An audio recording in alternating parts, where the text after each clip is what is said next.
Are you looking to up your real estate investing game? Well, you're in the right place. Welcome to the Sub 2 Deals Show with your host, Sub 2 expert William Tingle. Hey, Sub-Tours, this is William Tingle of Sub2Deals.com. I want to welcome everybody to the Sub 2 Deals Show today. Our topic today is what documents to use during the buying process. When you're picking up a deed on a house, what is the process? What documents do you use? We get that question a lot, both via email and on Facebook. So I thought I'd just put something together today to kind of explain what documents you need to use, a little bit about what they are and what they do, and understand before we get started that if you talk to 10 different investors, you may get 10 different document lists. And that's okay. Really, you only need 2 documents, in my opinion, to get the deal done. And of course, that's going to be a deed and a limited power of attorney that gives you the authority to do all kinds of stuff. You can do pretty much anything involved with the property, and that includes insurance or dealing with the mortgage company or whatever you need to do. As long as you've got those 2, you can get things done. The rest of them we just do just to have as sort of just a what if for any kind of situation. You've got something there to cover you. But we'll go through this, and what I'm going to do is I'm going to go through it in 2 steps. There's one set that you need to get at your initial meeting with your seller, your sales contract, and a couple other things. As with any real estate transaction, you start out with a purchase and sales agreement. And if you don't know what that is, it's really just a sales contract. It spells out the terms that you and your seller have agreed to or negotiated, and it's just going to list the price, how you'll be purchasing, that sort of thing. Now, one of the questions I hear a lot is someone looking for a sub 2 contract, and the fact is there's really no such thing as a sub 2 contract. Most experienced investors that I know actually create an addendum, which is just something, it's like a note that you attach to any contract and really make it a sub 2 contract. And an addendum will just include the subject to terms. In other words, we're taking ownership of this property subject to an existing loan, and it'll go into some detail about that. Now, my particular contract, I guess, is what you would call a sub 2 contract because that's all I do. So I go ahead and put those terms in there, and I'm going to be using my contract virtually 100% of the time. Now, if you go the addendum route, then you can attach that addendum to any contract out there. Say you run into somebody who for some reason has been told that only the local contract or a realtor contract, if you're allowed to use that because some of them are copyrighted, or there's a certain contract they picked up at a Office Depot or something that they want to use for some particular reason, and you'll virtually never see this happen. But if it did, then you've got your addendum and you can attach that. But for the purposes of this recording, we're going to say just a regular purchase and sale agreement. And again, that's just going to lay out the terms that your seller has agreed to with you regarding things like loan balance, if they're getting any money, and that sort of thing. So the purchase and sale agreement is going to be the first thing that you're going to want to get with your seller. The second item on the list is a land trust addendum. Now, that is an addendum that I actually use with my contract, and it briefly explains that we'll be taking title in a land trust. And this isn't absolutely necessary, but it's just one step that we do to sort of let the seller know ahead of time that something may look a little bit unusual. We won't be buying in our name or even in the name of a corporation or an LLC, because we actually do take title in a land trust. It's really a short, simple document, and that's the addendum that we use. The third item that you're going to need at your meeting with your seller is going to be an authorization to release information. And this document just authorizes you or your company or however you're doing this, whatever name you want to use on it, an LLC, a corporation, a management company.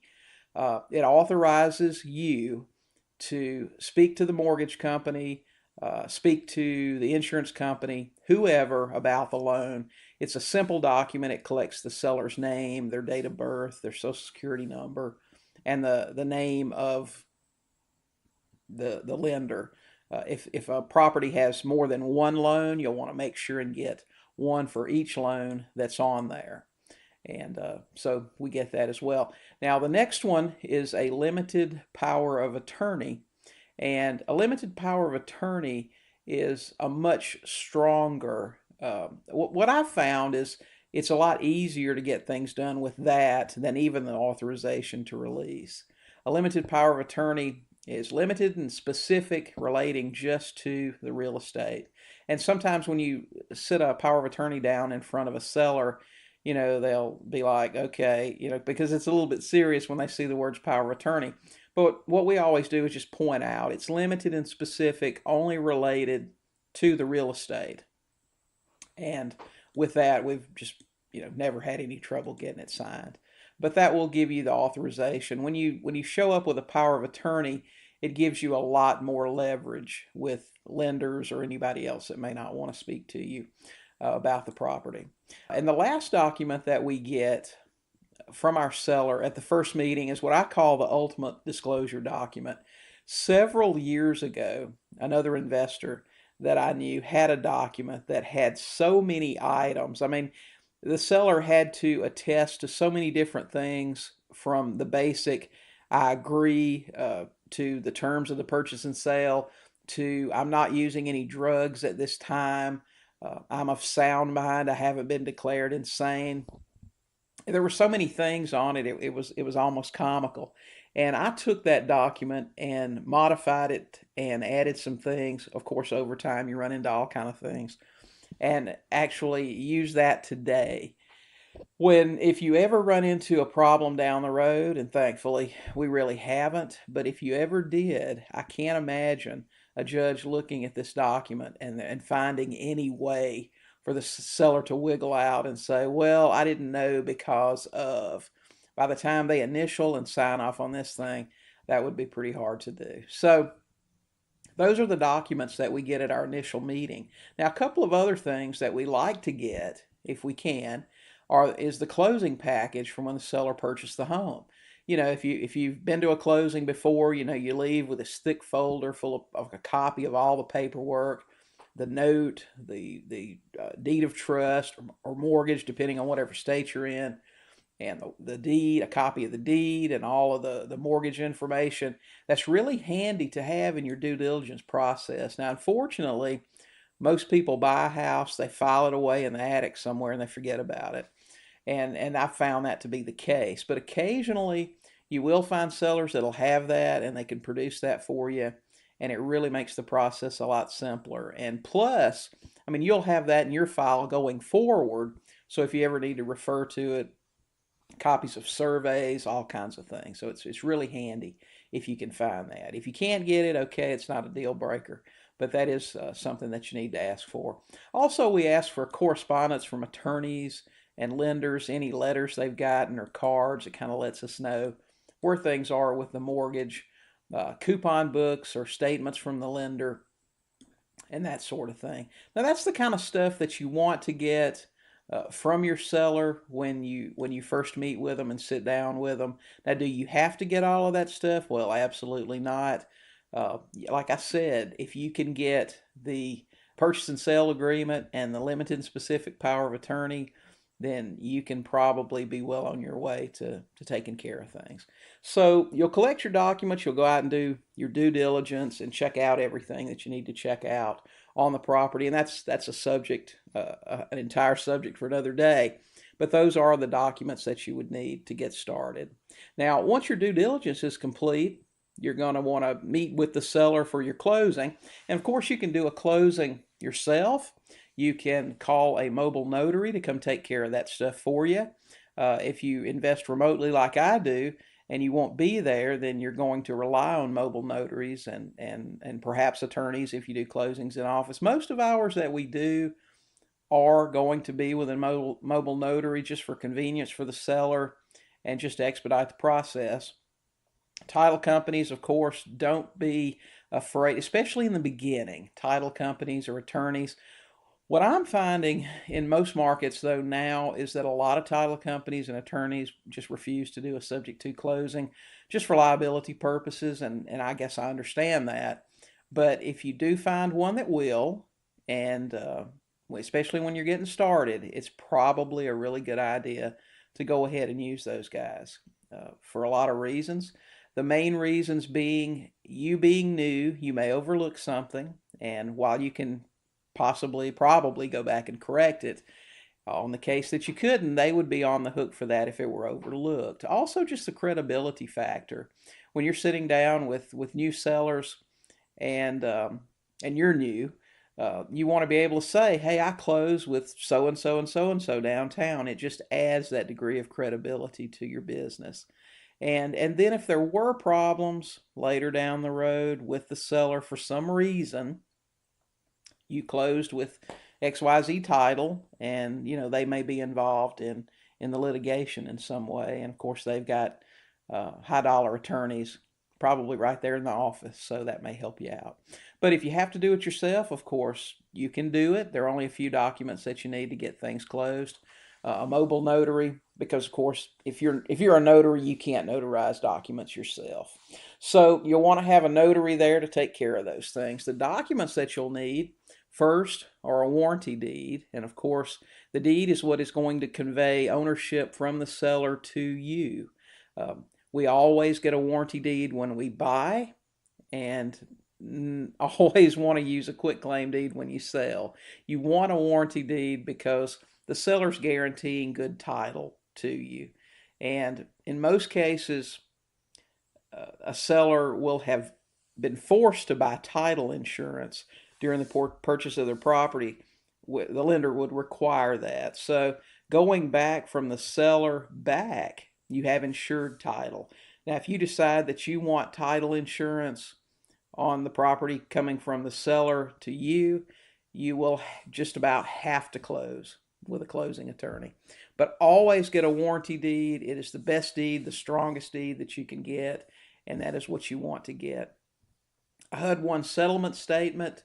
All closings at any attorney or title company's office are going to have a HUD-1 settlement statement, and you want to provide that as well.